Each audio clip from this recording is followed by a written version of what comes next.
புலிதனை விரட்ட முரமாத் தேவை, உன் விழிதனை கண்டு விழுந்து சாகும். நாட்படை கொண்டு நாட்டினை வெல்ல வந்தோர் உன் கீற்றிடை கண்டு கிறங்கிக்கிருக்காவா.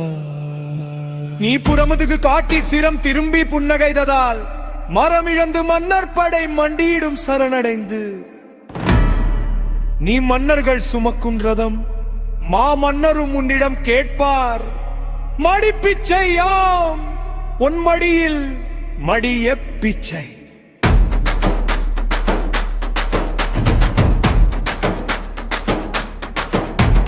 சங்கநாதம் ஒலிக்க சண்டையிட்ட மன்னர் உண்டியிட்டு உந்தன் மானச்சிறைக்கு ஏங்கிடுவார். குன்றுகள் மறைத்த உன் குளிர் மேக கூந்தல் கண்டு வண்டுகளை கிறங்கி வலி விழுந்து போவார்கள். ஆளை மயக்கும் உன் அழகில் தடுமாறி ஆனைக்கும் அடிசருக்கும் அசுவமும் குரங்காகும். பார்வேந்தர் பகை மறந்து பல நாள் போர் விடுத்து உன் பால்மேனி புகழ் பாடும் பணியேற்று பொற்களத்தில் பாவேந்தராகி பட்டிமன்றம் நடத்திடுவல்.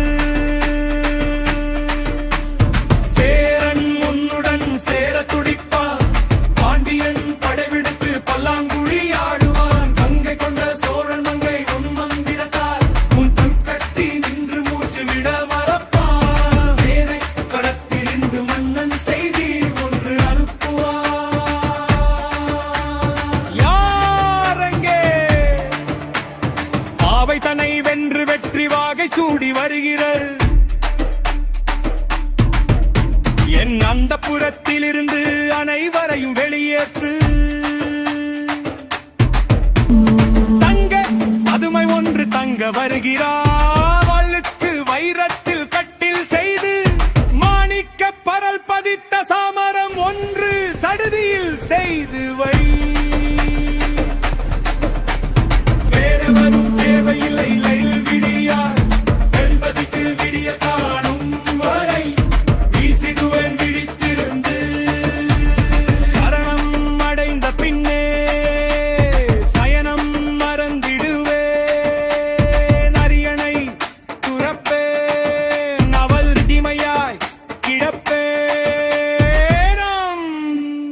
புலிதனை விரட்ட முரமாதேவை உன் விழிதனை கண்டு விழுந்து சாகும். புலிதனை விரட்ட முரமாதேவை உன் விழிதனை கண்டு விழுந்து சாகும். ஆனாலும் மன்னர் படையாவோடு பார்வையால் அழித்தவளே, சத்தியமாக நீ சுத்தமரத்தீ. இப்படை தோற்கின் எப்படை வெல்லும்?